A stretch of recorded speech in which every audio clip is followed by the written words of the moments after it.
Estate Tax Part 1. This material is provided to us by the author himself, Assistant Professor Enrico D. Tabag. So let's proceed to the topic. Introduction to transfer taxes. So what are the types of transfers? We have onerous, which means that there is something in return, and gratuitous transfer, which means that this is a transfer through act of liberality. So there is nothing in exchange, okay? Or the transferor, through his gratuitous or act of liberality, transfer something without expecting something in return from the transferee. And onerous, in the ordinary course of business, this is business tax or income tax. Say, for example, okay, if there is sale of land, okay, or sale of property, okay, sale of inventory, so this will form part of income tax, okay, regular income tax, or you have here the so-called capital gains tax, and definitely it's a business tax. Or simply casual sale, okay? And the transfer will be subject to income tax. While gratuitous transfer, it can be donation inter vivos, which is subject to donor's tax, and donation mortis causa, which means that the transfer will be effective upon death of the transferor, known as the decedent. Okay? And this transfer is subject to estate tax. So transfer taxes. These are taxes imposed upon gratuitous disposition of private property or rights. Gratuitous transfer is one that neither imposes burden nor requires consideration from transferee or recipient. The transfer of ownership is free because of the absence of financial consideration. Hence, this is an act of liberality. Okay? Again, we have donation inter vivos during the lifetime. Okay? The transfer happened during the lifetime while the transferor is alive. While donation mortis causa, okay, will be effective upon death of the transferor. Estate tax. This is tax imposed on gratuitous transfer or donation that takes effect at the time of death of the donor, also known as donation mortis causa. While donor's tax is a tax imposed on gratuitous transfer or donation that takes effect during the lifetime of both the donor and the donee, known as donation inter vivos. Whether it's an estate tax or donor's tax, the tax rate, okay, is set at 6%.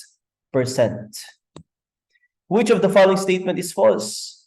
So transfer tax is it A, imposed upon gratuitous transfer of property? Letter B, of two kinds, estate tax and donor's tax? Letter C, classified as national tax? Or letter D, none of the above? None of the above. Okay? So there is nothing in this statement A, B, and C that is considered as false.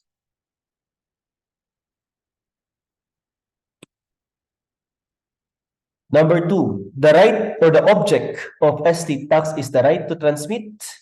Letter B, decedent. Letter C, properties of the decedent. Or letter D, beneficiaries. Here, okay, it is imposed, letter A, upon gratuitous transfer of property. So, estate and donor's tax are taxes not upon the property, but the act of transferring the property. So here, the answer is right to transmit. It is not, okay, the tax on the property of the decedent. It is not the tax on the decedent, but the right to transmit the property by the decedent. And who will be the taxpayer? It is definitely the estate of the decedent.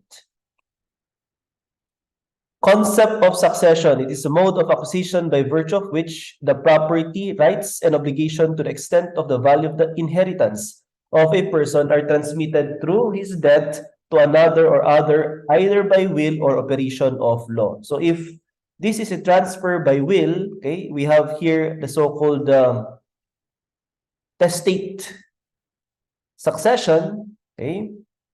And in a testate succession, it can be notarial will or holographic will. Okay? A holographic will is a will that is prepared no other than by the decedent, okay? Without intervention of any lawyer. There is no notarization, okay, or no participation of the notary public. And the holographic will is written by the decedent himself. While in a notarial will, okay, it can be written, okay, typewritten by the executor or by the lawyer, of course, with the instruction of the decedent, okay, and notarization is required. Otherwise, if there is no will, then it is considered as intestate succession by operation of law. This is in accordance with Article 774 of the Civil Code of the Philippines. So what is a will? It is an act whereby a person is permitted with formalities prescribed by law to control to a certain degree the disposition of his estate to take effect after his death. From the moment of the death of the decedent, the right to the succession are transmitted, and the possession of the hereditary property is deemed transmitted to the heirs. Deemed transmitted. Okay?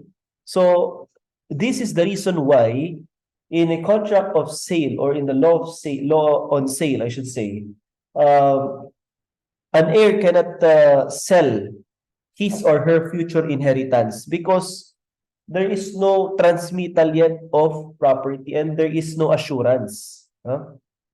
Definitely, you can sell future things as long as these things will come to existence. But according to the law, you cannot sell, okay, things if this is your future inheritance. But you can sell your undivided share in the estate. Why? Because there's already deemed transmittal, okay, of the said property to the heir.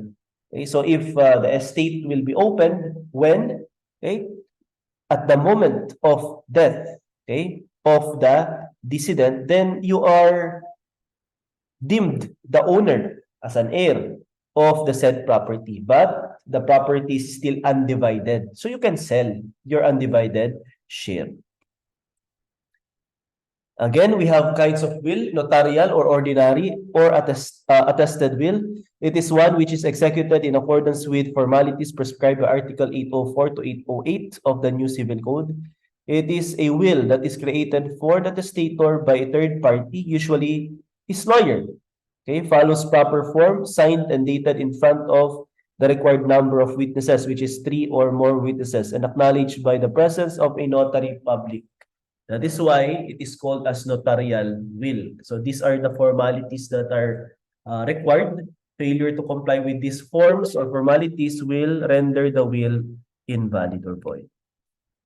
Holographic will is a written will which must be entirely written, dated, and signed by the hand of the testator himself without necessity of any witness. This kind of will does not need formalities because many people can recognize his handwriting and it can be verified by penmanship expert. Codicil.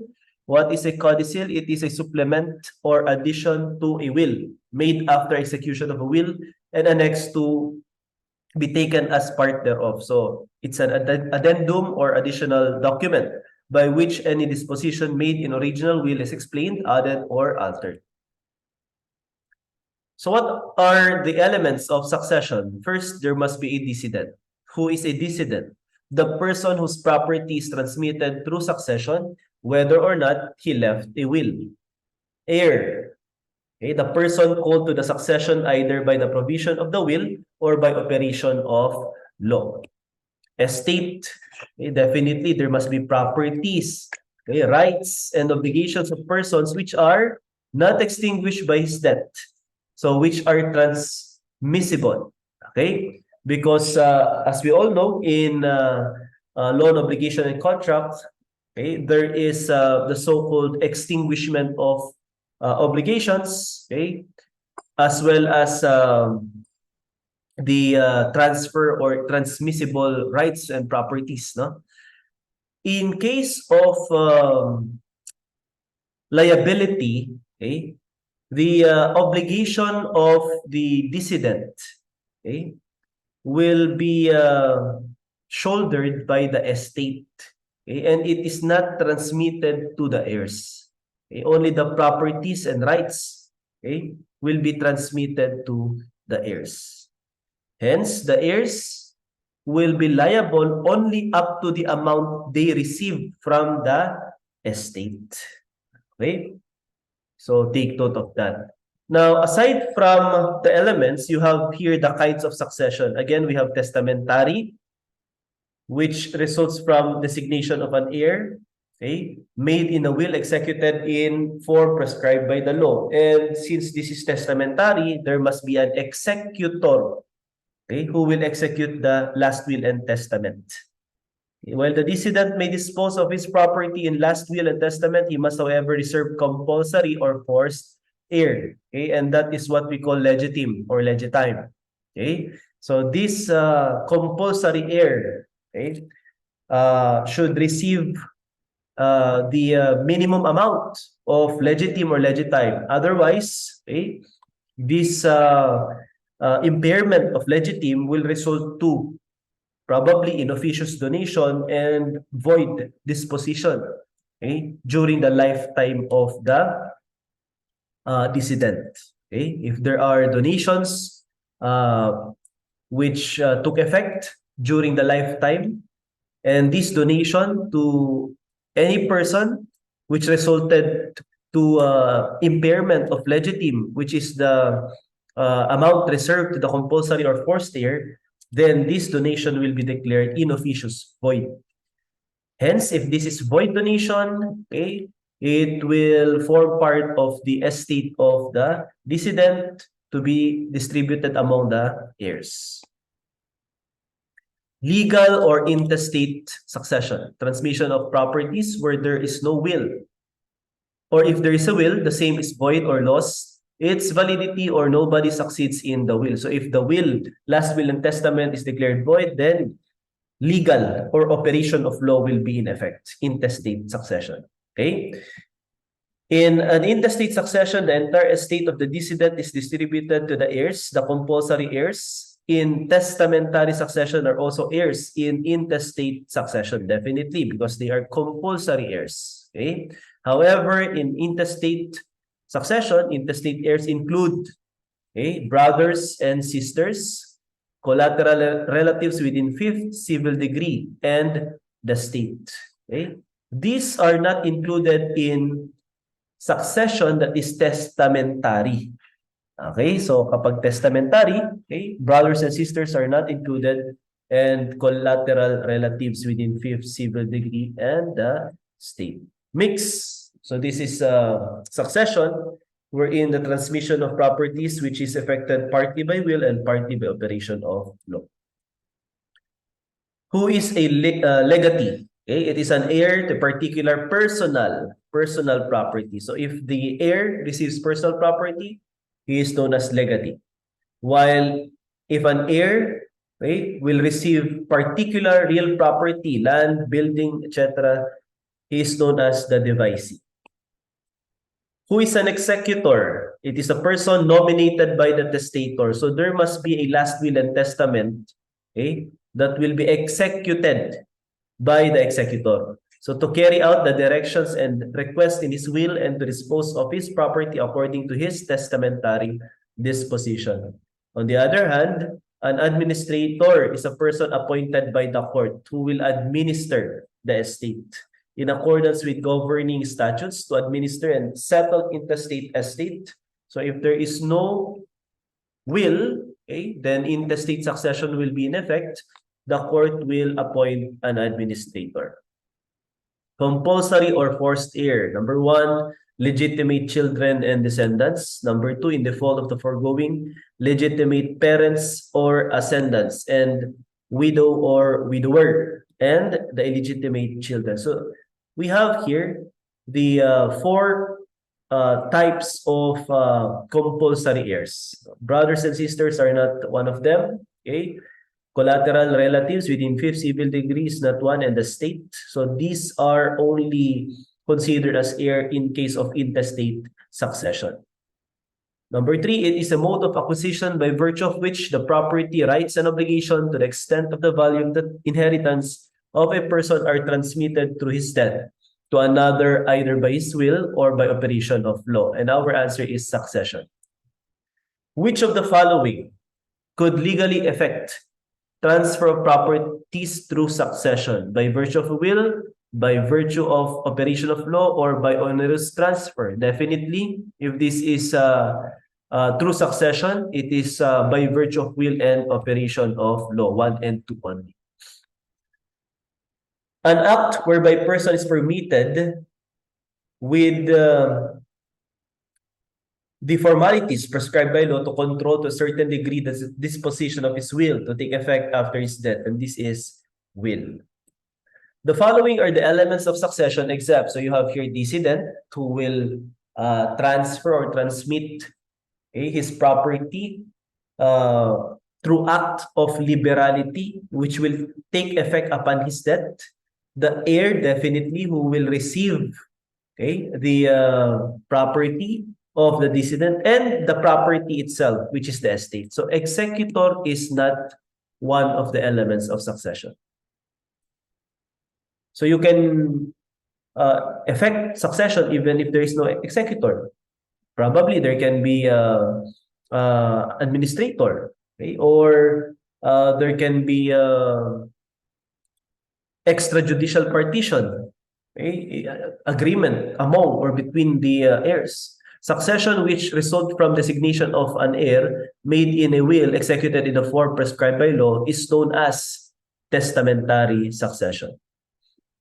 The portion of the decedent's estate which the law reserved to his compulsory heir. Again, we have mentioned a while ago, this is the amount, minimum share of the compulsory heirs. We have mentioned a while ago, okay? And this is the legitimate, okay?